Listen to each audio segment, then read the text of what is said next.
like to welcome everyone today to come down and show your support for the umbrella people.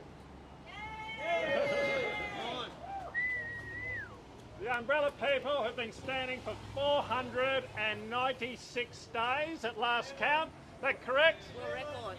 At the wall, calling on the governor to do his job and remove this evil and perverse government from power. And allow the people to decide and call in a new government. Yeah. Well, about 6 months ago, we had some of these people in blue turn up at the wall on a daily basis. At first we weren't quite sure why they were there, Reaching the peace. but we found out soon that they decided that they were under instruction to remove the umbrella people from the wall. Because you see, there are people in this state who do not believe in free speech. They abhor people standing up and protesting against the government. Is that right? And so they set themselves an agenda. And that agenda was to remove people from the wall with frivolous charges that were completely trumped up and had no basis in law. And so the game began. They thought they could intimidate the umbrella people and knock them off one by one so that they would run away and no longer stand at the wall and protest and ask the governor to do their job. But they did not understand the umbrella people. They did not understand that the courage that they had. They thought they were weak. They are not weak, they are strong. Come on. They are strong and they are courageous. And so they started their attack. And they started arresting people. They arrested one person for playing the last post. And we found out when this person went to court that they had no right to ask that person to play the last post. And therefore the whole arrest was illegal. But they don't care because they are just following orders. Now the interesting thing is that when they didn't say who gave them the orders. We want to find out. So on this sign here, we read, who ordered the Perth Police Station Cops to arrest the umbrella people for stalking the governor's wife? Why are they hiding? After the bugler got arrested, there was another gentleman who got arrested for tapping his umbrella on the wall, and they accused him of a malicious damage. Ridiculous, absurd, obscene. But they kept on doing it. They thought we would bend the knee, that we would give in. But we did not give in because we believe that we have the right to protest in a peaceful manner in a public place. The police, these people over here are laughing. They think it's funny. Not funny. It's not funny. It's a disgrace. Look at them. They're laughing. Wearing the Freemason checkers. They don't believe in freedom of speech. They refuse to have a conversation. They wouldn't even tell us when they decided that the next plot, the next agenda item, was to accuse the umbrella people of stalking. They wouldn't even tell us who we were stalking. I got a move on notice. And I asked Inspector Tite, Ask me no questions. Acting Inspector Tite at the time, how am I supposed to stalk someone when I don't even know who it is? And they refused to tell me. How absurd, how incredibly insane is that? It doesn't make sense. But it doesn't matter that it doesn't make sense. They don't care that it doesn't make sense because they're under orders. So who was giving the orders?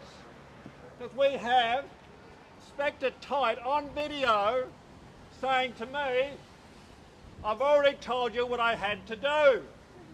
I asked him, who's telling you what to do? And he said, I'm not prepared to give you that information. Why are they hiding? If they've been given orders, we want to know who told them to give the orders to get the umbrella people away from the wall. But they wouldn't tell us because they're ashamed. They know the whole thing's a farce. They know that no reasonable person would think that we are stalking the governor's wife. We don't even know what she looks like. We've never met her. We don't care about the governor's wife. And it's ridiculous. We only found out when one of the umbrella people went to court and they actually had to say who lodged the complaint.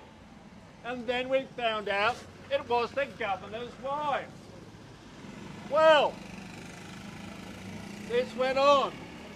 A number of people got several move-on notices.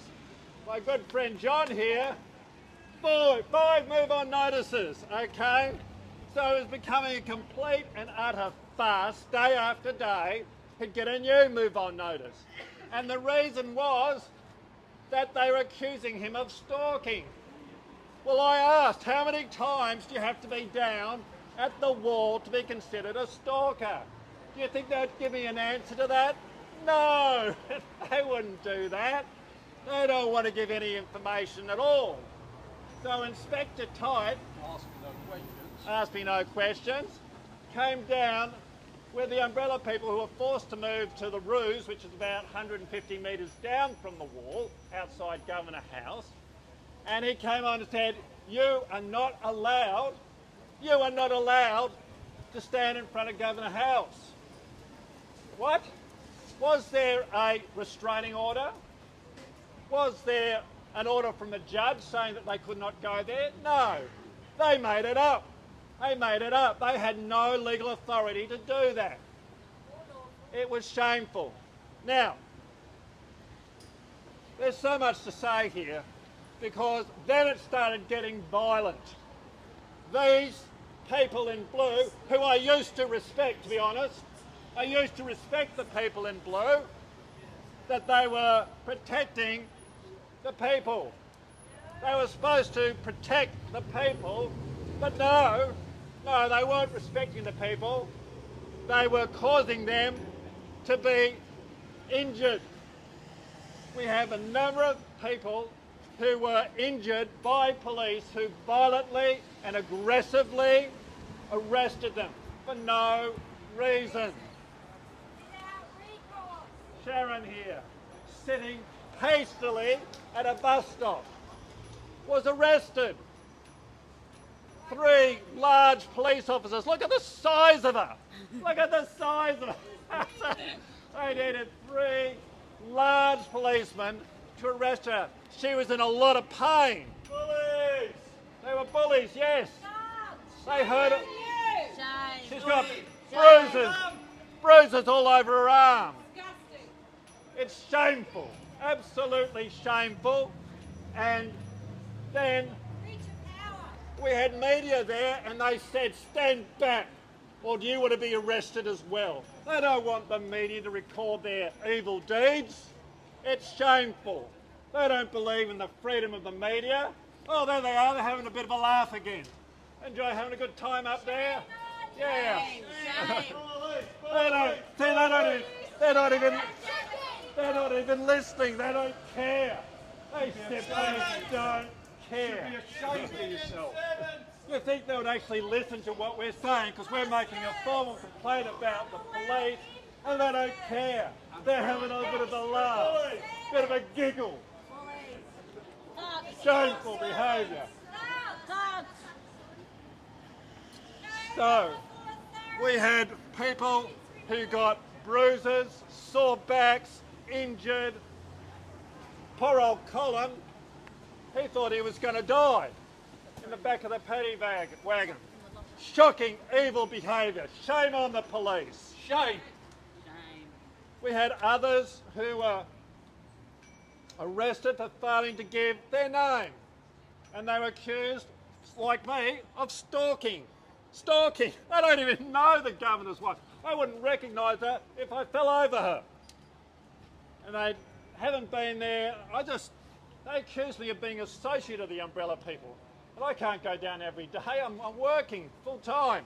It's only on the odd Saturday and occasionally on a holiday I can get down there. Just to support them. These people have been faithful. Nearly 500 days, day after day, peacefully outside the government house. I want to talk about this sign here. We now have a situation where the police are no longer there at the wall. There was no explanation. They never came down to interview the umbrella people, not once. They refused to tell us who was a senior investigating officer. According to Inspector Tite, that's operational. Operational. They won't even tell us who the senior investigating officer was. And yet now they walked away with their tails between their legs. We can only assume that the case has been dropped. But hang on a minute, we still have some of the umbrella people who are still accused of stalking. And yet the police are not down there. Why isn't their case dismissed? Why isn't it dismissed? It's shameful. Why can't they talk to us? I was being told if I didn't move on, I would be arrested. I could spend 12 months in jail. I asked Inspector Tite, can you walk with me? Can you have a conversation? Guess what he said? No, you've got to move on now. Threatening me with 12 months jail, but refusing to just walk with me and have a conversation. He came down to the umbrella people at the Roos and he said, you're not allowed to go there. You'd be stalking if you stand in front of Governor House. I've said my piece, and he wouldn't have a conversation, and off he went. They're good at giving instructions, but they can't have a conversation. They refuse to have a conversation. They don't know how to have a conversation. This is ridiculous. Why can't they just have a simple conversation? And so we have the situation where the umbrella people have been down there. How long is it now? About 5, 6 weeks now? No police present. It appears the umbrella people have won. Yay! The umbrella people have won. The Perth police who accuse the umbrella people of stalking day after day after day have left. They've left with their tails between their legs. It's become an international story which has gone across the... Oh, they're laughing again, having a good time. They don't care. Taking notes. There you go. That's looks like it's Police Constable Atkinson taking notes. So they don't care. What you were doing was illegal, and you were deliberately harassing people illegally, until you got a lawyer's letter and that shut you up. It made you stand to the law. You are accountable. That's right, John is exactly right, because, come over here, John, because this sign says, Inspector Tite for breaching Section 75 of the Criminal Code. Now, Section 75 of the Criminal Code says no one has the right to interfere with a protest. No, nobody. No one. Now, Inspector Tite, when he was asked about this, thought he was exempt. It says no one. No one. And so they knew the whole thing was bogus. They knew the whole thing was fake. The whole thing was political, driven by somebody up high who's refusing to reveal who they are. And so it's not only that Inspector Tite should be going to jail, it's all the ones that gave him the orders to go and remove peaceful protesters outside Governor House. Probably the clone. So I thank you for coming today to support the umbrella people, and I'm going to go in there now and I'm going to ask them in a minute. If anyone else wants to have a word, please come up and have a word.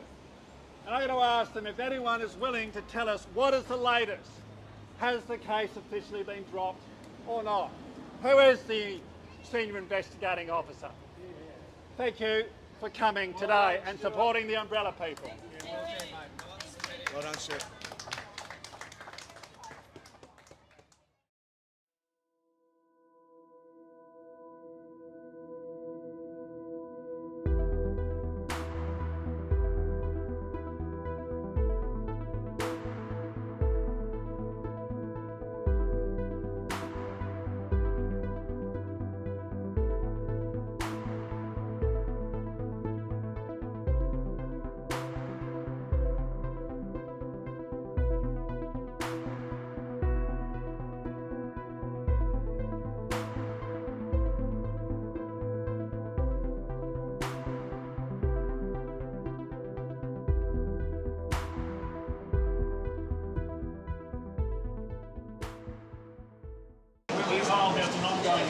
We respond to complaints is what happens. If someone rings up and makes a complaint for any allegation, then we investigate that. That's what we do. Is that investigation ongoing? I can't comment as you're talking about the prosecution side of stuff. I can't comment as far as that because I'm not doing that side. What I can tell you is that if there's a complaint that you receive, we respond to it, we investigate. Well, I've given, sorry to interrupt you, I've given 3 complaints and not had a response. And as soon as my lawyer wrote here, all the policing, all the harassment stopped overnight. Overnight. As I said, I'm more than happy to take your details. I'm more than happy to take your details. I'm sure you've already got our details. Okay, all right, that'd be good. All right, well done. Yeah, if you want to come in, I'll grab you. Okay, great. Thank you.